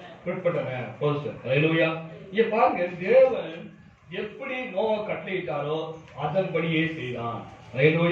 பேழை நீளம் பார்த்தீங்கன்னா அளவு 300 முழம் நீளம், அதாவது அடிக்கிறக்க 450 அடி நீளம். 450 அடி நீளம் எவ்வளவு பெருசு பாத்துக்கீங்க, கணக்கு 20 அடி தான் நீளம். 450 நீளம் பேழை நீளம். அகலம் எவ்வளவு? 50 முழம், அப்படின்னா 75 அடி. கணக்கு 75 அடி என்னது கணக்கு. உயரம் 30 முழம், 40 அடி உயரம். அடி கணக்கு 45 உயரம். ஆக இந்த அளவுல பேழை உருவடிச்சினார். ஆண்டு சொன்னபடியே சற்றும் அளவு குறைவுள்ள கூட்டம் உள்ள ஆண்டு சொன்ன அதே அளவின்படி என்ன சார் பேழையை நோவா உண்டு பண்ணாரு. கொஞ்சம் குறைக்க கூட்டம் உள்ள. இன்னைக்கு கப்பல் துறை ஆராய்ச்சியாளர் சொல்றாங்க, அன்னைக்கு ஆண்டு சொன்ன அந்த அளவு மிக மிக சரியான அளவுங்கிறாங்க. அதை கொஞ்சம் கூட்டினாலும் குறைச்சாலும் கூட பார்த்தீங்கன்னா அந்த பேழை தங்க மூழ்கி இருக்கும். ஆனா அன்னைக்கு ஆண்டு ஞானமாக கரெக்டா, அவர் ஞானத்துக்கு பெரிய மனுஷன் ஞானத்துக்கு அவதானே, அவர் கரெக்டா அன்னைக்கு சொல்லியிருக்காரு. கரெக்டா அளவுபடி பார்த்தீங்கன்னா சரி அதே அளவை கூட்டாம குறைக்காம அதை செஞ்சாரு. அன்னைக்கு ஆண்டு ஆசைப்படுறத செஞ்சாரு. மோசையை சொன்னாரு. மோசையிட்ட ஆசைப்பட்டு சொல்லி அது நீளம் அகலம் எல்லாம் சொல்லி நினைச்சாரு. கேட்ட சொன்னாரு. மோசை என்ன சொன்னாரு? ஆண்டு சொன்னபடியே காண்பித்தபடியே செய்தாலும் வசனம் சொல்கிறது. ஒவ்வொருக்கும் அர்த்தம் இருக்குது. அந்த ஆசிரியத்தை சொன்ன அளவுக்கு நீளத்துக்கும் அகலத்துக்கும் உயரத்துக்கும் எல்லாம் பார்த்தா சரி, ஒவ்வொருக்கும் சத்தியம் இருக்குது. அதுக்கு சரியான காரணம் இருக்குது. ஆளுக்கு அர்த்தம் உண்டு. அது அடிப்படை ஆண்டு சொன்னாரு. ஆக மோசே அங்க எகிப்துல சகல சாஸ்திர கற்று தேர்ந்தவன். அவன் கற்றக்கலையில நிபுணர், கற்றக்கலையில பெரிய இன்ஜினியர். யாரு? மோசே. பிரமிடே கட்டிக்கிறாங்க எகிப்துல. பிரமிடு சொல்லுங்க, கட்டிக்கிறான் இல்லையா? பாத்தீங்களா டிவில பிரமிடு பாத்தீங்களா இல்லையா? அதுல விசேஷம் என்ன? விசேஷம் என்ன? அன்னைக்கு செத்த ராஜாக்கள் வச்சிருக்காங்க. இன்ன வரைக்கும் என்ன செய்யல, கெட்டு போகல. அந்த பிரமிடை கட்ட எவ்வளவு முயற்சி இருக்க முடியல. அந்த மோசே ஆலோசனை படி அன்னைக்கு பிரமிடு கட்டப்பட்டிருக்குது. அந்த அளவுக்கு கட்டடக்கலையில மோசே திறமையான ஆளு. அப்படிப்பட்ட மோசைட்டு ஆண்டவர் சொல்ல, இந்த நீளம் இந்த அகலம் கேட்டு சொல்லும் போது, எனக்கு ஆண்டவரே நீ சொல்லிட்டீங்களா, நான் செஞ்சேன்னு சொல்லல. ஆண்டு சொன்ன அளவின்படியே அப்படியே செய்தார். காண்பித்த மாதிரின்படியே செய்தார் என்று வசனம் செய்யுது. அப்ப நமக்கு எவ்வளவு திறமை இருந்தாலும் ஞானம் இருந்தாலும் தேவன் சொன்னபடி செய்யும் போதுதான் அது ஆசீர்வாதம். அதே ஆண்டவர் இன்னைக்கு நமக்கு எழுதி கொடுத்திருக்கிற கட்டளைகள், அந்த கட்டளைகளின்படி நாம் வாழணும். அப்படி ஜீவித்தை கட்டி எழுப்பணும். அப்பதான் இது என்ன செய்யாது, இந்த கப்பல் மூழ்கி போகாது. நம்ம நினைச்சபடி இந்த கூட்டம் கொஞ்சம் குறைச்சல் சொன்னாலும் அந்த பேரை எப்படி தனியா மூழ்கி போதோ அது போல நம்ம ஜீவி நினைச்சிடும் பாவத்தை மூழ்கி போயிடும். இதை கூட்டவும் முடியாது, குறைக்க முடியாது. தேவனுடைய கட்டளை கொடுத்ததுதான்.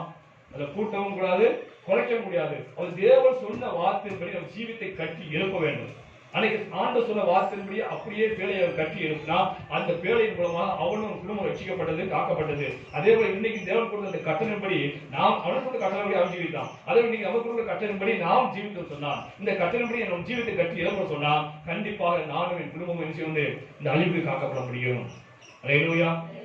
ஆண்டு கொடுத்துருக்காரு. அப்போஸ்தலர் உபதேசம் இருக்குது. ரத்தியமா இருக்கிறாரு. அந்த உபதேசத்தை கட்டி எழுப்ப வேண்டும். ஆண்டு சொல்ல வார்த்தையின்படி அப்படியே ஜீவிக்க வேண்டும். அப்ப செய்யும் போதுதான் நாம உண்மையான நீதிமா இருக்க முடியும். அப்பதான் நம்ம நம்ம குடும்பம் செய்யணும். இந்த அழிவுக்கு காக்கப்பட முடியும். பெரிய அழிவு வரப்போகிறது. பெரிய அழிவு இப்பொழுதுதான் பாத்துக்கிட்டு கண்ணால பார்க்க இதற்காட்டு மோசமான அழிவு வரப்போகிறது. யாரும் கருத்து நிறுத்த முடியாது. விஞ்ஞானிகள் கருத்து நிறுத்த முடியாது. கொரோனா கூட முடிஞ்சா அப்படியே 2 மாதம் ஊசி போட்டாலும் அவனுக்கு கொரோனா சொல்லிருக்காங்க தெரியுமா? அவனுக்கு முடியாது, காக்க முடியாது. இதற்காட்டு மோசமான என்ன வைரஸ் வரப்போகுது, இன்னும் மோசமான காரியங்கள் வரப்போகிறது. எப்படி தப்பிக்க போறோம்? நீ உண்மையில ஆண்டு பரிசுத்தமா ஜீவித்து சொன்னா, நீ நீதிமலை வாங்கி சொன்னா நீ காக்கப்படியும் குடும்பம் மூலம் காக்கப்படும். வருது குடிய காலம். ஆக தேவர் சொன்ன வார்த்தையின்படி நாம ஜீவித்தை கட்டி எழுப்ப சொன்னா கண்டிப்பாக நாம காக்கப்பட முடியும். அடுத்து 2 பேதுரு 2:5 வாசிப்போம்.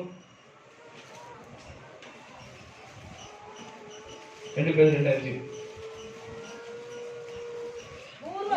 பூர்வ உலகத்தை தப்ப விடாமல் நீதியை பிரசங்கித்தனாகிய நோவா முதலான 8 பேர் காப்பாற்றி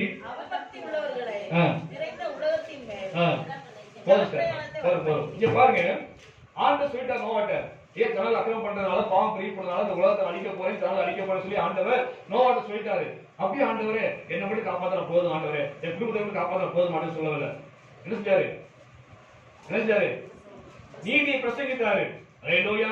ஆண்டவர் சொல்லிட்டாரு, பூமி அழிக்கப்படும் சொல்லிட்டாரு, நீ எல்லாம் பாவத்தை விழுந்து சொல்லிட்டாரு. ஆண்டவர் சொல்லிட்டாரு, அழிக்க போறாரு. நீங்க எல்லாம் தப்பு வேண்டும் சொன்னால், அந்த அழிவுக்கு தப்பு சொன்னால் நீ மனம் திரும்பு என்று சொல்லி அவர் 120 வருஷம் பிரசங்கம் பண்றாரு. சரித்திரம் சொல்றாங்க 120 வருஷம் என்ன செய்யலாம் பிரசங்கம் பண்றாரு. ஒருவேளை கேட்கல. அல்லேலூயா. நீ கேட்க மாட்டாங்க, நீங்க அடங்க மாட்டாங்க, கீழ்ப்படிய மாட்டாங்க, விடுதலை பிரசங்கம் பண்ணிட்டுமே என்று நோவா சலிச்சு உட்கார்ந்துடல. அல்லேலூயா. 120 வருஷம் பிரசங்கம் பண்றாரு. அழிய போகுது உலகம், மனம் திரும்புங்க, பாவத்துக்கு மனம் திரும்புங்க, ரட்சிக்கப்படுங்க, நான் உண்டாக்குன வேலைக்கு வந்துருங்க என்று சொல்லி 120 வருஷம் பிரசங்கம் பண்ணிட்டு இருக்காரு. அல்லேலூயா. ஒரு பயிலும் கேட்கவே இல்லை. பேரை உண்டு பண்ணுவதற்கு எத்தனையோ ஆசிரியர்கள் வேலை செய்யறாங்க. அவங்களும் சொல்றாரு, அப்பா அந்த பேரை வந்துங்கப்பா, நான் மட்டும் போனா பத்தாது, நீங்களும் உள்ள வந்துங்கப்பா, எப்படியாவது ஒரு பாவத்தை விட்டு வந்துங்கப்பான்னு சொல்லி அந்த ஆசிரியர்கள் கூட என்ன சொல்லிப்பாரு இல்லையா, சொல்லியிருப்பாரு. ஒரு பேரை கேட்டாங்களா? கேட்கவே இல்லை. அல்லேலூயா. அவங்க கேட்க மாட்டாங்க பாஸ்டர், இவங்களும் சொல்லிட்டு என்று சொல்லி அந்த நோவாவும் சும்மா உட்கார்ந்துடல. அதுவும் ஆண்டவர் நமக்கு எச்சரிச்சிருக்காரு, உலகத்தை பாவம் பெருகி போச்சு, நான் இந்த உலகத்தை அழிக்க போகிறேன், அக்கினியால் கந்தத்தை அழிக்க போகிறேன், நீ உன் குடும்பம் தப்பித்துக் கொள்ள முடியாது, நீ சபைக்கு வந்துரு என்று ஆண்டவர் சொல்லியிருக்காரு. நான் நீ சபைக்கு நானே குடும்பம் நீக்குள்ள வந்துட்டோம். ஆக நாமளும் காக்க போதும் என்று நினைக்கக்கூடாது. நான் மட்டும் நினைச்சோம் ரசிக்க வேண்டும், நீதியை அறிவிக்க வேண்டும். ஆண்டு நீதி அறிவிக்க வேண்டும்.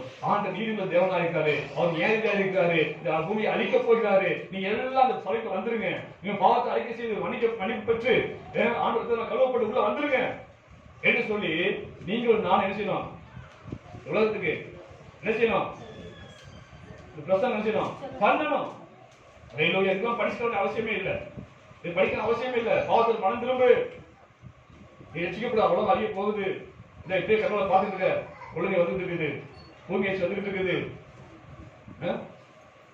பாத்தீங்கன்னா சரி, மேகமே பிளந்து தண்ணீரா கொண்டுச்சான். அப்பதான் சரி செய்தித்தாள பாத்தீங்கன்னா தெரியும், மேகமே என்னச்சான் கிழிச்சுச்சான். மேகமே பிளந்து தனியா கொட்டி எத்தனையோ வருஷங்கள் பெய்ய வேண்டிய மழை 3 நாள் பெஞ்சிச்சு.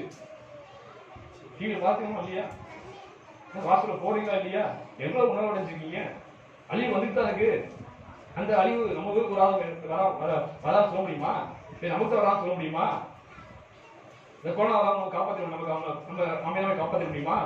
அழிவு வந்துட்டு தான் இருக்குது. எந்த அளவுக்கு உணவு அடைஞ்சிருக்கீங்க? எந்த அளவுக்கு எச்சரிப்பு அடைஞ்சிருக்கீங்க? எந்த அளவுக்கு மற்றவங்க சொல்லியிருக்கீங்க? முதல்ல நம்மளும் எச்சரிப்பா வாழ்ந்துட்டு இருக்கிறோம்.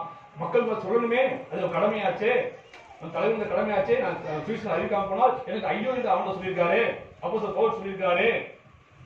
எந்த அளவுக்கு நீங்க சுவிசேஷம் அறிவிக்கணும் மற்றவர்களுக்கு? வேலை செய்யற இடத்துல, படிக்கிற இடத்துல, போற இடத்துல, வர இடத்துல எத்தனை சொல்லியிருக்காங்க. உலகம் அழிய போதியா வந்துருக்கியான்னு சொல்றோம். ஆனா நீ ஜனங்கள் ஏமாந்து இருக்காங்க. என்ன சொல்றாங்க? அன்னைக்கு அநேக பிரசங்கமா இருக்காங்க. நான் அப்படிதான் என் சபையில ஆரம்பத்திலேயே நான் ஊழியக்கார சபைக்கு வரதுக்கு முன்னாடி சங்கீதத்தில் சொல்லும் போது சொல்லுவேன், உலகம் அழிவுக்கு வர நெருங்கி இருக்கு, எல்லாம் பணம் திருப்புங்க, ஆண்டவர் நீதி உள்ளவராக இருக்கிறாரு அப்படின்னு சொல்லும் போது அந்த நாட்டுல ஒரு ஊழியக்கார போட்டிருந்தாங்க. அவர் சொல்லுவாரு செய்தி டைம்ல, அப்படிலாம் ஆண்டவர் செய்ய மாட்டாருங்க. நான் இப்படி பிரசங்கம் பண்ணுவேன், சங்கீதத்துல நான் பிரசங்கம் பண்ணுவேன். அன்னைக்கு 10 பாடிதான் இருந்தாங்க, 10 தமிழ் பிரசங்கம் பண்ணுவேன். என்ன பிரசங்கம் பண்ணுவேன்? மனம் திரும்பணும், ஆண்டவர் கோபக்கு அடுத்து ரட்சிக்கப்படணும் அப்படிலாம் சொல்லி நான் பிரசங்கம் பண்ணானா அவர் எனக்கு பின்னால செய்தி கொடுக்க வருவாரு. இந்த சபையில சொல்றேன், செய்தி கொடுக்க வருவாரு. அவர் என்ன சொன்னா, ஆண்டவர் அப்படிலாம் அழிக்க மாட்டாரு, ஆண்டவர் அன்பானவருங்க, அது இறக்கம்ல நமக்கா உயிரை கொடுத்தவரு நம்மளை அடிச்சுட்டு வரா அப்படிம்பாரு. ரொம்ப மனசு வேதனையா இருக்கும், ஐயோ ஜனங்களை கெடுக்கிறாரே அப்படின்னு நினைப்பேன். கடைசியாக பார்த்தீங்கன்னா ஒரு 2-3 மாசம் வந்தாரு, அதோட போயிட்டாரு. அது செத்தும் போயிட்டாரு, ஆள் இல்லை. அவர் வரக்கூடாதுன்னு ஆண்டவர் தடுப்பு பார்த்தாரு. ஆனால் அவர் கேட்காம திரும்பி வந்து கேட்டாரு, நானும் ஜாப் பண்ணேன். அது கடைசி வந்து அவர் நான் நின்று போயிட்டாரு, வரவே இல்லை, பயந்து ஒழிக்கிட்டாரு. அல்லேலூயா. நான் ஏன் சொன்னா, அன்னைக்கு அனைவரும் வச்சுக்கிறாங்க, ஆண்டவர் அன்பானவருங்க, இறக்கம் உள்ளவருங்க, அவர் எப்படி அழிப்பாரு? ஆண்டவர் அன்பானவர் தான், இரக்கம் உள்ளவர் தான். ஆனாலும் அவர் யாரு? நீதி உள்ளவர். அல்லேலூயா. அவர் இரக்கம் உள்ள தேவன் தான், ஆனா நியாயத்தின்படியா இருக்காரு. நியாயத்துக்கு சொல்லியா அதிகாரத்தில் அவர் இருக்கிறாரு. ஒரு நாளைக்கு அப்படி 2 பக்கம் இருக்கோ அது போலதான். ஒரு பக்கம் காசு, ஒரு பக்கம் காசு மதிப்பு இருக்கு, இன்னொரு தலை அரசாங்க முத்திரை இருக்குது. அதே போல ஆண்டவர் ஒரு பக்கம் அன்பா இருப்பாரு, இன்னொரு கட்சிக்கு அக்கினியா இருக்காரு. அல்லேலூயா. அவர் நீதிமான் இருக்க அப்படின்னாலும் தன் குமாரனையே ஒரு ஏன் திருத்தாரு. ஆதாம் யாரு? தேவனுடைய குமாரன், அவளை உண்டாக்கப்பட்டவர். ஆண்டு கையினால் உருவாக்கினாரு, நம் ஜீவ சுவாசத்தை கொடுத்தார் அவனுக்கு. தன்னுடைய மகன் ஏவாள் ஆண்டைய பிள்ளை, அவ்வளவு வேதத்தை அப்படி போட்டுக்கு ஆதாம் தேவனுடைய பிள்ளை என்று போட்டுருக்கு வசனம். அல்லேலூயா. சன்னா காரணம் போட்டுருக்கு. அது அப்படியா முதல் குமாரனாகிய அந்த ஆதாம் அவன் ஏன் திருந்தாரா இல்லையா? அவனால சபிச்சாரா இல்லையா? இல்லையா? அன்பானதானே, அவதான் உருவாக்குனாரு. நம்ம மூத்த பிள்ளை தானே, அவனையும் கூட ஆண்டவர் சும்மா அவன் பாவம் செய்யும் போது என்ன சார் பாவம் செஞ்சான்? கீழ்ப்படியில. அவதான் சொன்னா அதை கீழ்ப்படியில, அவ்வளவுதான் செஞ்சான். அதுக்காக அவனை சபிச்சாரு, ஏதோ துரத்தினாரு. நீதியுள்ளவர் ஆண்டவர் ஏன் ரீதியா இருக்கிறாருங்க? அன்பானதான் இறக்கம் உள்ளதான், அதை சொல்ற பட்சி அக்னியா இருக்கிறாரு. அல்லேலூயா. முதல் மகன் இயேசு, கடைசி மகன் முதல் மகன் ஆதாம், கடைசி மகன் யாரு? இயேசு கிறிஸ்து. அல்லேலூயா. அவரையும் ஞானத்தை கொடுத்தாரு. நம்மளுக்கு பாவத்தை அவர் சுமந்த நிமித்தமா அவரையும் கட்டி சிலுவையில ஒப்பு கொடுத்தாரு. இறக்கம் இல்லாமல் ஒப்பு கொடுத்தாரா இல்லையா? அவர் இறக்கம் அவரு ஜீவன் உடப்பதால் நம்மளுக்கு ரட்சிக்கப்பட்டிருக்கிறோம். அவர் சிலுவை சுமந்ததால எங்க பாவம் மன்னிக்கப்பட்டிருக்கிறோம். அல்லேலூயா. அந்த ஞானத்துக்கான ஒப்பு கொடுத்தாரு, அவருக்கு கொடுத்தாச்சா? அல்லேலூயா. ஆகிய நாட்கள் இன்னைக்கு அப்படி சொல்லிக்கொண்டு இன்னைக்கு அநேக பேர் பாவத்தை துணியோ செஞ்சிருக்காங்க. ஆண்டவர் அப்படிலாம் அழிச்சிட மாட்டாருங்க, அப்படிலாம் கைவிட மாட்டாருங்க அப்படின்னு சொல்லிக்கொண்டு இன்னைக்கு அநேகர் இன்னைக்கு ஆண்டு கிருபையை தவறாக பயன்படுத்திக் கொண்டிருக்கிறாங்க. அல்லேலூயா. வாசிப்போம் ஆதியாகமத்துல 3ஆம் அதிகாரம் 16 வாசிப்போம்.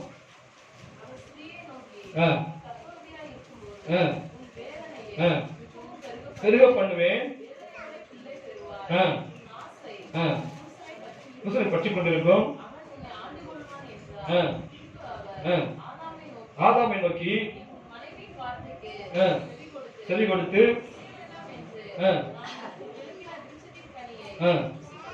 புசித்தபடினாலே பூமி மீது சபிக்கப்பட்டிருக்கும். நீ உயிரோடு நாளெல்லாம் மத்தத்தோட பலனை புசிப்பாய். அல்லேலூயா. பிள்ளைந்து பாராதபடிக்கு அவனை ஆண்டவர் ஏன் திருத்தாரே. அல்லேலூயா. ஆண்டவர் நீதி உள்ளவருங்க. அன்னைக்கு தேவதூமி ஆண்டவர் ஏன் திருத்தாரா இல்லையா? தேவதூமியும் ஆண்டவர் இருக்காரு, ஏன் திருத்தாரா இல்லையா? இதால சொல்லப்பட்டிருக்குது, 12 பேர் சொல்லப்பட்டிருக்குது. அவர் தூதருக்கு இருக்காரு, அவர் நியாயம் திருத்திருக்காரு. சோதா பட்டத்தை நியாயம் திருத்திருக்காரு. நோதகாலத்தில் வந்த மக்களையும் ஆண்டு நியாயம் திருத்திருக்கிறாரு. அல்லேலூயா. அதே போல அவனுக்கு தீர்க்க பலனை தருவேன்னு சொல்லி ஆண்டு சொல்லியிருக்கிறாரு. ஆனா இந்த பூமியில ஆண்டவர் உலக மக்கள் எல்லாருக்கும் நியாயத்திற்குரிய காலம் சீக்கிரம் வரப்போகிறது. அல்லேலூயா. அப்பொழுது அவர் பட்சவாதம் பார்க்கிற தேவன் அல்ல. அல்லேலூயா. பட்சவாதம் கேட்கிற தேவன் அல்ல. நாம் செய்த பலனுக்கு தகுந்தபடி கூலி என்ன நமக்கு கொடுக்கப்படும். அந்த பூமியில நன்மை செஞ்சனா நன்மை அடைவேன், தீமை செஞ்சனா தீமை அடைவேன். என் எண்ணங்களால் நியாயம் இருப்பான். எல்லாம் கவனிச்சுப்பாங்க. என் எண்ணங்கள் என் சிந்தையெல்லாம் நினைச்சவர் நியாயத்து இருப்பாரா? நான் பேசுற வீணான வார்த்தைக்கெல்லாம் நினைச்சு நான் நியாயத்துக்கு கணக்கு கொடுக்க வேண்டும். அல்லேலூயா. எனக்கு கொடுத்த பணத்துக்கு, எனக்கு காணிக்கைக்கு நான் நினைச்சு நான் கணக்கு கொடுக்க வேண்டும். எனக்கு கொடுத்த பிள்ளைகளுக்கு நான் கணக்கு கொடுக்க வேண்டும். அல்லேலூயா. அப்படி இல்லைன்னா நினைச்சு எல்லாத்தையும் ஆண்டவருக்காரு நியாயம் தீர்ப்பாரு. அல்லேலூயா. அடுத்தபடியாக 7வது வாசிப்போம். ஆதியாகமத்துல 8ஆம் அதிகாரம் 20 வாசிப்போம். 8:20. பலிபீடம் கட்டி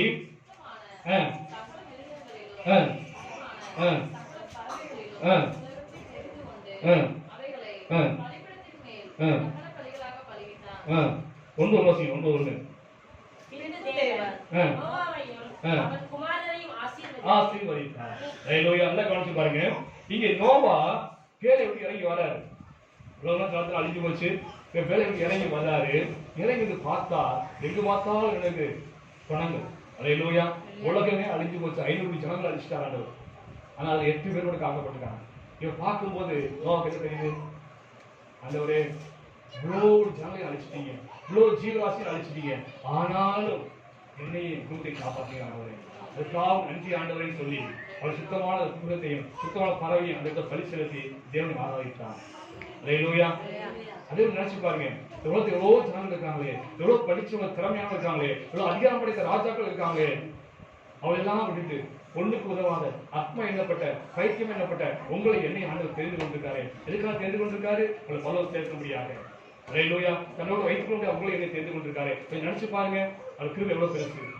ஹல்லேலூயா. ஒரு அன்பு எவ்வளவு பெருசு நினைச்சு பாருங்க. இதை நினைச்சு பார்த்தா ஒருவனும் ஆராதிக்காம இருக்க முடியாது. ஹல்லேலூயா. ஆராதனை சொன்னா நன்றி, நன்றி செலுத்துவது. அன்னைக்கு நோவா பார்த்தான், நன்றி செலுத்தணும். ஆண்டவரே இவ்வளவு பெரிய ஜனங்களை என்னோட காப்பாற்றுறீங்களா ஆண்டவரே, ஒரு நன்றி ஆண்டவர் சொன்னா.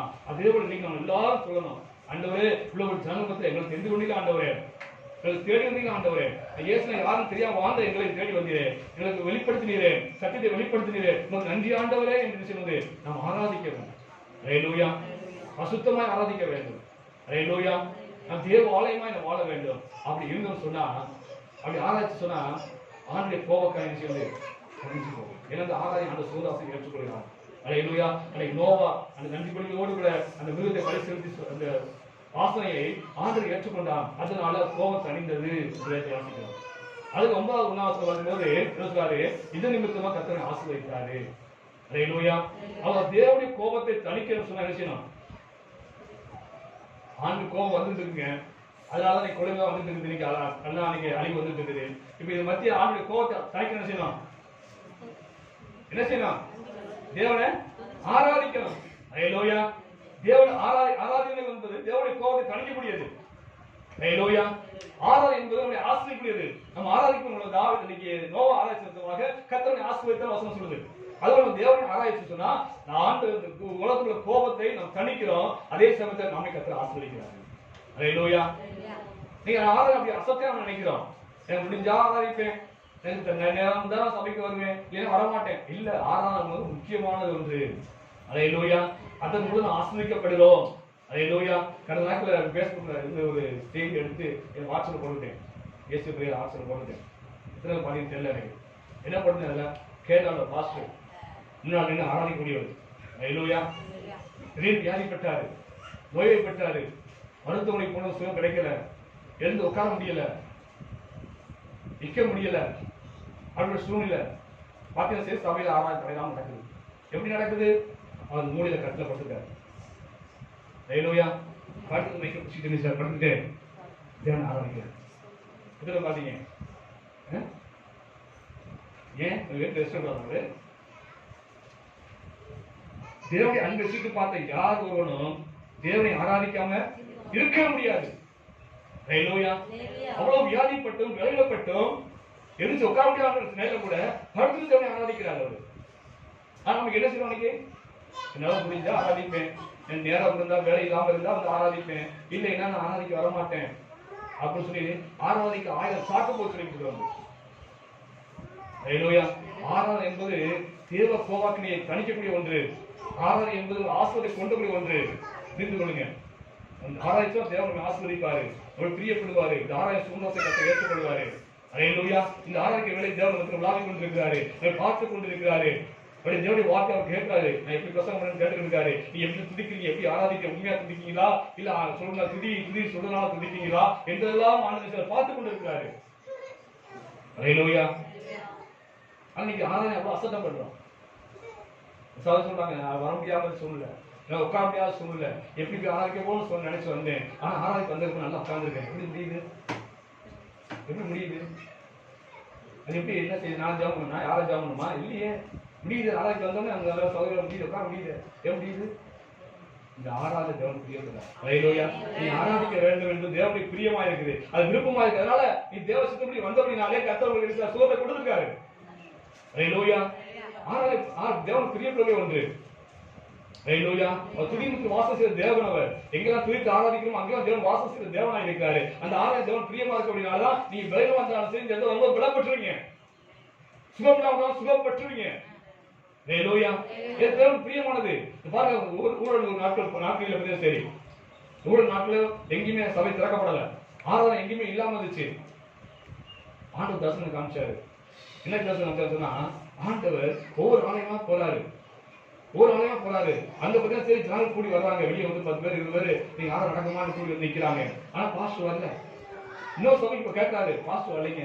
ஆண்டு கேட்காரு, என்ன ஆராதனை நடத்தலையா, ஆராதனை வரலையா? ஆராய்க்காக வந்தேன், ஆராய்க்காக வந்து நான் வந்தேன் ஆண்டவர்.